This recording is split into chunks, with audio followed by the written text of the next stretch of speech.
በስተመጨረሻም ቤሉል ወደ ቤቱ በሰላም ተመልሷል። ከብዙ ስቃይና መከራ በኋላ ወደ ቤቱ ተመልሷል ማለት ነው። አዶናይ እንግዲህ ቤሉልን በማገት ከኑንዬ ጋር ፍቅር ስለያዘው አዶኒ እንግዲህ የኑንዬንና የቤሉልን ግንኙነት ፈጽሞ አልወደደውም ነበር።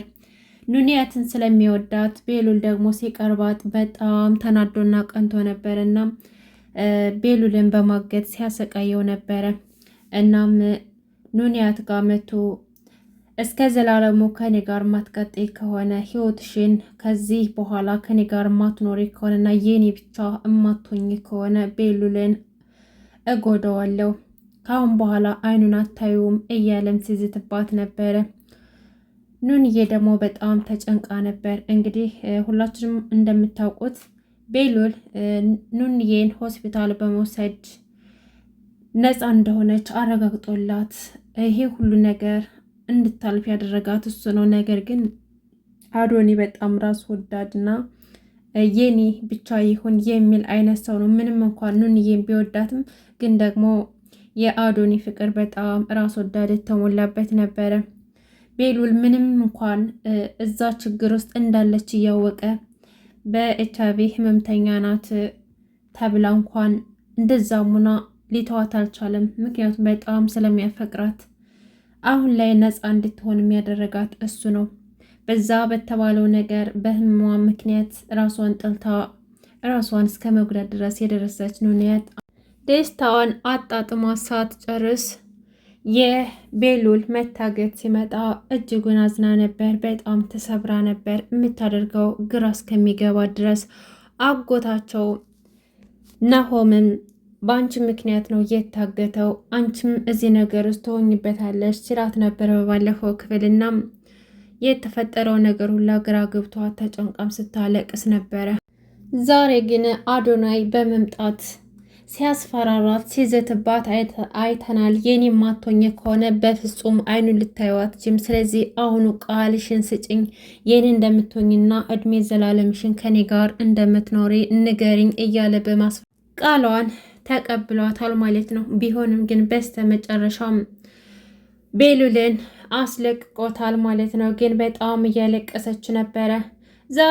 በዛሬው ክፍል ማን ነው በጣም የተደሰተ?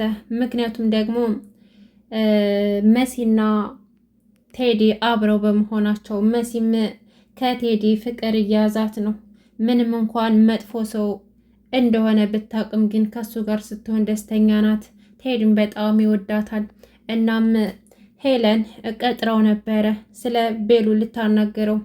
ቴዲ ቤሉል የት ነው ያገትከው ብላ ስጠይቀው ቴዲም ደግሞ እኔ ቤሉል መታገት ላይ እጄ የለበትም የትም እንዳለ አላውቅም ብሎ ነገራት። እናም ካሁን በኋላ ከህይወቱ እንድትወጣለትና ከዚህ በኋላ እሷን እያለ እንደማይከተልና የወደቀ ሰው እንደሚነሳ አስረግጦ ነገራት። እናም አሁን ላይ ቀጠሮ አለብኝ፣ የራስን ህይወት ጀምሬያለሁ፣ ካሁን በኋላ አትረብሽኝ፣ የራስን ህይወት ኑሪ፣ እንደውም አስፈላጊም ከሆነ በስራም ጉዳይ ላንገናኝ እንችላለን ብሎ ነገራት። ሄለን የሰማችው ነገር አስደንጋጭ ነው። በዚህ በኩል ቤሉል ታግቶ ነው ወይስ ደግሞ ራሱን አውቆ እንድታገት አድርጎ ጠፍቶ ነው በማለት ተጨናንቃለች። በዚህ በኩል ደግሞ የቴዲ መቀየር ሰላም ነስቷታል። በምን ምክንያት እንደዚህ ሊሆን ቻለ? መጨረሻህንማ አያሃለሁኝ። ማናት ደግሞ ከአንተ ጋር ቀጠሮ ያዘችው? ባገኘኋትና ባወኳት ቦጫጭቄ ነው የምጥላት እያለችም እየዛተች ከቴዲ ኋላ ጡል እያለ ስትከታተለው ነበረ። እናም ቴዲ ስለነቃባት ተደብቆ ከኋላው እየተከተለችው እንደሆነ ሲያውቅ ተደብቆ ያሳልፋታል። ሄለንም እንግዲህ በየት በኩል እንደሄደ ጠፋት። ብዙ ርቀቶች ከሄደች በኋላ በስተመጨረሻም ቴዲ የገባበት ቦታ ጠፋት። እመነኝ አታመልጠኝም እያለች እየፎከረች ወደ ቤቷ ትመለሳለች። በስተመጨረሻም እንግዲህ ቴዲና መሲ ይገናኛሉ። ከተገናኙም በኋላ ቦታን ቀይርና ማውራት ይኖርብናል ብሎ ሌላ ቦታ ይዟት ሄደ። ከዛም በኋላ ስለ ወደፊት እያወሩ ስለ ፍቅራቸው እያወሩም ነበር። መሲም እየተሽኮረመመች በጣም ፈርታ ነበረ። ነገር ግን ቴዲ ወደፊት ለምን አብረን አንኖርም እያለም ጥያቄ አቅርቦላታል። በቀረበላት ጥያቄ መሲ በጣም ተደናግጣ ነበር። በጣም ቸኮልክ፣ ተረጋጋ እንጂ ምን እያልከኝ ነው እያለች ትደናበራለች። እሺ በቃ ለምንድን ነው እንደዚህ የምትፈሪው? ለጥያቄ በጣም ቸኮልኩ አይደል? ችግር የለውም ይደርሳል። ግን አይኔን እያየሽ አውሪኝ። ለምንድን ነው ወደዛ የምትዞሪው? ለምንድን ነው የምትፈሪኝ? እያለም ሊያረጋጋት ይሞክራል። መሲ ግን በጣም ተደናብራና ፈርታ ነበረ። በዛን አጋጣሚ ነበር ቴዲ ሳባ አድርጎ ያቀፋት። መሲም በጣም ደስ ብሏታል። ከብዙ ቆይታዎች በኋላ ወደ ቤታቸው ትመለሳለች። እበራቸው ድረስ ይሸኛታል። ነገር ግን እቤት ውስጥ ደግሞ ሌላ ውጋት ነበረ። ናሆምና አዶኒ እቤት ውስጥ ቁጭ ብለው ሄለንን እየጠበቋት ነበረ። በቃ እኔ መጀመሪያ ላናግራት አለ ናሆም። ሄለን ከውጭ ስትመጣ አዶኔም እኔ እፈልጋታለሁ ላወራት እፈልጋለሁ አለና እሺ እላይ ጠብቀኝ አለው። ከዛም በኋላ ናሆም እንግዲህ ሄለንን በጥያቄ አፋጥጣታል። የት ነው ያረግሽው? ቤሉልን የት ነው ያረግሽው? እያለ ሲያፋጥጣት እሷም ከዚህ በኋላ ብዙ ነገር አትፎክር፣ ወንድ ከሆንክ ሂደህ ፈልገህ አምጣው፣ እኔ የት እንዳለ አላውቅም በማለት መለሰችለት። ናሆምም አልለቅሽም፣ ቤሉል አንድ ነገር ይሁንና ካንቺ ራስ አልወርድም እያለም አስፈራራት። እሷ ግን የራስ ጉዳይ ብላ ትታው ሄደች። በዛን አጋጣሚ ናሆም በጣም ተበሳጭቶ ጣራ እያየ ባለ አጋጣሚ መሲና ቴዲ ተቃቅፈው መጥተው እበር ድረስ ሸኝቷት ወደ ቤቷ እያደባች በድብቅ ስትራመድ ናሆም አይቷት አንቺ የት ነው የቆየሽው? ደግሞስ ለምንድን ነው እንደዚህ ተደብቀሽ የምትገቢው? የት ውለሽ ነው? ቁሚ አላት። እንዴ ኧረ እኔ አልተደበቅኩም። ምንድን ነው የፈለግከው አንተ ደግሞ ምን ሆነህ ነው አለችው። ናሆምም ቀረበና የት ነው አልሽው? ከዛ ከማይረባ ጋር ነው አይደል አልሽው ብሎ ሲጠይቃት ኧረ እኔ ያምሃል እንዳንተ እኔ ከሱ ጋር አልዋልኩም፣ ደግሞም አልተደበቅኩም፣ አጋጣሚ ሆኖ አየኸኝ እንጂ እኔ አልተደበቅኩም ብላ መለሰችለት መሲ።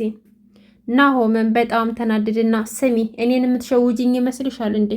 እውነቱን ተናገሪ፣ ከዛ ከማይረባ ጋር ነው አይደል የዋልሽው አለና ወደ አንገቷ ጠጋ ብሎ አሸተታት። መሲ በጣም ተደናግጣለች፣ እንዲሁም ደግሞ በጣም ቅብረር ብላበታለች።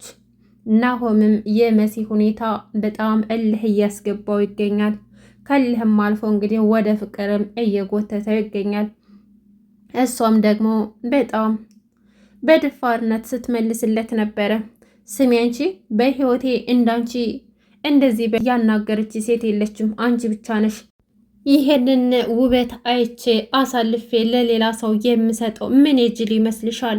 ደግሞም በዚህ ልብስ የተሸፈነውን ውበት አይን እያየ አሳልፌ የምሰጥ ይመስልሻል?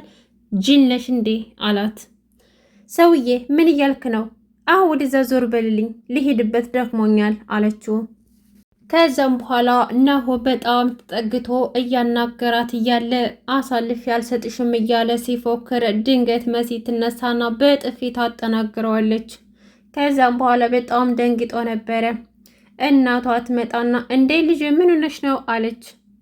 ናሆምም ቀልጠፍ አለና መሲን አቅፍ አድርጎ አረ ምንም አልሆነችም፣ ድንገት እኮ ራሷን አዞራትና ገደፍኳት፣ አታስቢ ደህና ናት፣ ትንሽ አዙሯት ነበር አላት።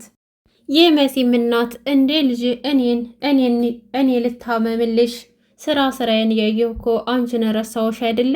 በይን አሁን ቆይ ልደግፍሽና ነይ እዚህ ሶፋው ላይ ቁጭ በይ አለቻት። ከዛም በኋላ ናሆም ኧረ ታዩ እኔ ወስዳታለሁ፣ እኔ ደግፌ ወደ ክፍሏ አድርሻ ትመጣለሁ፣ አንቺ አታስቢ፣ ትንሽ እኮ ነው ያመማት፣ ደህና ናት አላት ናሆም። መስዬም ኧረ እማዬ አላመመኝም፣ እኔ አደናቅፎኝ ነው እንጂ አላመመኝም፣ አታስቢ፣ እኔ ራሴ እሄዳለሁ አለቻትና ስሚ ቆንጅት ከኔ ጋር እልህ መጋባትሽን አቁሚ፣ ይሻልሻል፣ እረፊ ብዬሻለሁ፣ እረፊ አላት ናሆም። እሷም ባክ ዞር በልኝ አለችውና ትታው ወደ ክፍሏ ትሄዳለች። ከዛም በኋላ ትንሽ እንደተቀመጠ ቤሉል ደወለና አጎቴ ስለ እኔ አታስብ፣ ካለሁበት ቦታ ተለቅቄ መጥቻለሁኝ፣ እቤት ስመጣ ላገኝ እፈልጋለሁ አለው። ናሆምም እንዴ ቤሉል ማን ባያሰርህ፣ በቃ እኔ ያለበት ድረስ ልምጣ፣ የት ነው ያለኸው ሲለው አይ አያስፈልግም፣ እኔ ስመጣ እደውልሃለሁ አለውና ስልኩን ይዘጋል። ከዛም በኋላ እንግዲህ እህቱም በጣም እየተጨናነቀች ትገኛለች። ቤት ውስጥ ወንድሜ ጠፋ እያለችም ታለቃቅሳለች። እንዲሁም ደግሞ እዛ ቤት ያሉ ወንዶች ሁሉ ኑንያትን ስለሚወዷት፣ ቆይ እኔን ለምንድን ነው የሚጠሉኝ? ለምንድን ነው የማይወዱኝ? እኔን ሳይወዱ ያችን የማትረባ የሚወዷት ለምንድን ነው? እኔ ምንድን ነው የጎደለኝ? እያለችም በጣም ተጨናንቃለች። እናም ሁኔታው በጣም አሳስቧታል። ናሆም ገባና ወንድሟ እንዴት ተገኘ ሲነግራት በጣም ተደሰተች። በዛን አጋጣሚ ቤሉል ደወለ ለናሆም። አጎቴ እቤት ከመግባቴ በፊት ውጭ ላይ ላናግር እፈልጋለሁ፣ አንዴ ወደ ውጭ ትወጣልኝ ብሎ ደውሎ ጠየቀው። እሱም በቃ እሺ እመጣለሁኝ፣ ግን እኮ እዚህ እየጠበቅንህ ነበር፣ እቤት አገባም እንዴት ሲለው፣ አይ መጀመሪያ ላናግርህ ብዬ ነው እንጂ እገባለሁኝ፣ አንዴ ወደ ውጭ ትወጣልኝ አለው። ከዛም በኋላ ናሆምም እሺ ብሎ ቤሉልን ለማግኘት ወደ ውጭ ሄደ። ውድና የተከበራችሁ የቻናል ቤተሰቦች ለዛሬ ያስኩላችሁ እንግዳ ይሄን ይመስል ነበር። እስካሁን አብራችሁ ስለቆያችሁ ከልብ እያመሰገንኩኝ ቻናሉን ሰብስክራይብ ማድረጋችሁን አትርሱ። እንዲሁም መልካም አስተያየታችሁን ጻፉልኝ። አመሰግናለሁ። መልካም ጊዜ ተመኘውላችሁ።